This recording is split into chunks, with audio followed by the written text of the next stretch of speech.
really annoying because I need to get better eyesight. Anyways, it is going to be pretty gloomy for the rest of the week here. So I think I'm going to stay at home and not deal with it spontaneously raining and also it being extremely hot. So the humidity is about at 90%, I would say. And it just rains on and off here. And so I'm not going to risk going out and like going on walks in case I just get stuck in a thunderstorm. It might storm here in a minute too. It's been like that for a few days. And I think, again, until next week, it's going to keep doing that. So that really sucks because it's like peak summer right now and we can't do any outside activities. But anyways, I wanted to let you guys know that I am reading The Everlasting by Alex E. Harrow. That's me and my friend's book club book for this month. And I just started it yesterday and I kind of binged through like the first 30, 40-ish pages. It's really good so far. And it seems very similar to her short story that she wrote. What was it called? The Six Deaths of the Saints. I read that last year and I really enjoyed it. So I'm glad that that same kind of writing style is being conveyed in this longer novel. So The Everlasting is about two characters. We have a historian and then we have a lady knight. The historian, Owen, is in this timeline, his present day. And then Una Everlasting is the lady knight. Her story is 1,000 years past or before Owen. She's basically the hero in the nation that he lives in currently and kind of like the pillar and foundation for the reason that their nation still stands. Right now, from what I know so far, is his country is currently and has been at war with another nation. And his father is, I guess what they would call like a radical. He's like anti-war. His mother we don't know about, but we can assume that she is from the other nation that they're currently at war with because he looks very different than everyone else and is almost shamed for it.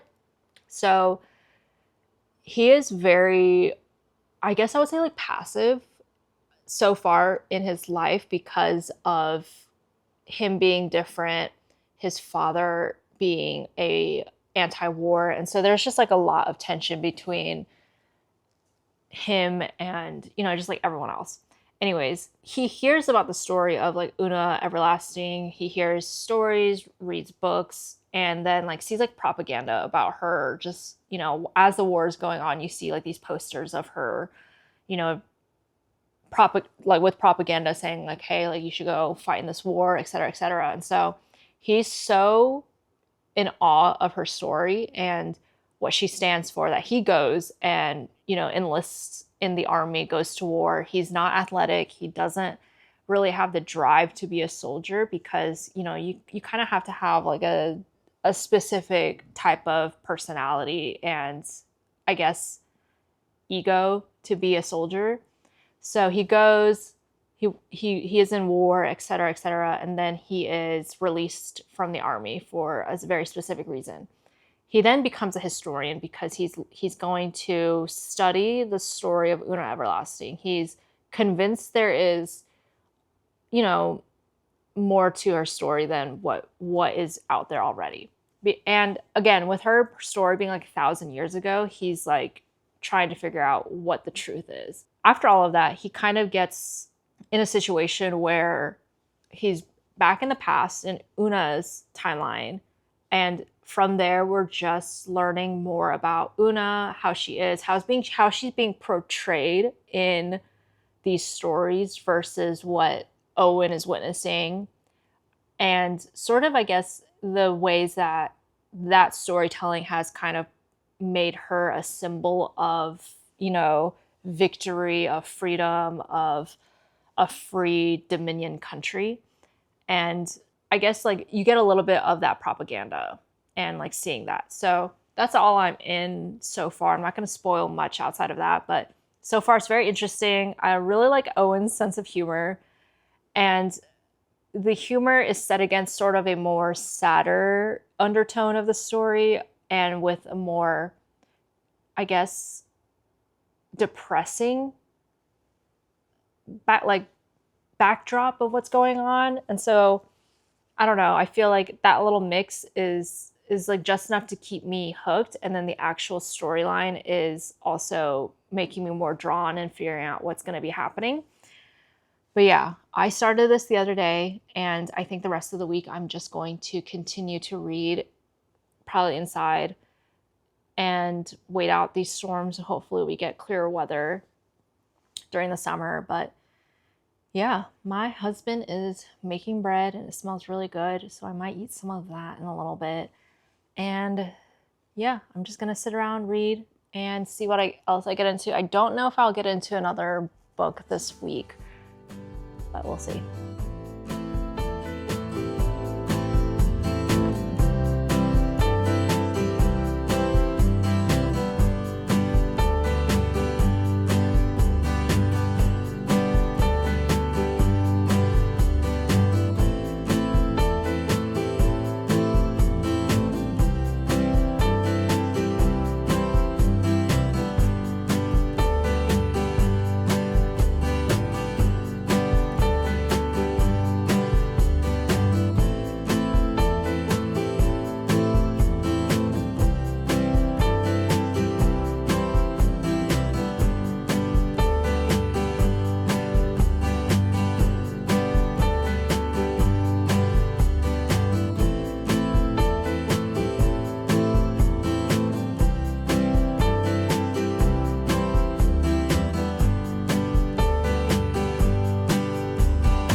about you guys, but my eczema's been kind of bad this summer so far. I don't know if that's TMI or not, but anyways, I finished reading The Everlasting by Alexi Harrow the other day. That was such a good book. I honestly didn't think I was gonna like it that much, but I just cannot stop thinking about Owen and Una. If you liked This Is How You Lose the Time War, I think you will enjoy The Everlasting. I think they have like similar elements. The writing is very purple prosy. It's very beautifully written. There's like time travel is part of the story, but I enjoy the elements of the plot, the characters, the plot twists. There's like a little bit of everything in there. There was like romance, there was a little bit of political intrigue, there was just the idea of time travel and how every little thing can then change the time and the story very drastically. I was so absorbed into the story. I read it very fast, and I just cannot get over the two characters. There was just something in that book, which I can't describe exactly, but it was just so good. If you like time travel, medieval fantasy, romance, I think you should read that book. Again, I think it's very beautifully written. There's a lot of things for you to be thinking about as well when you read it.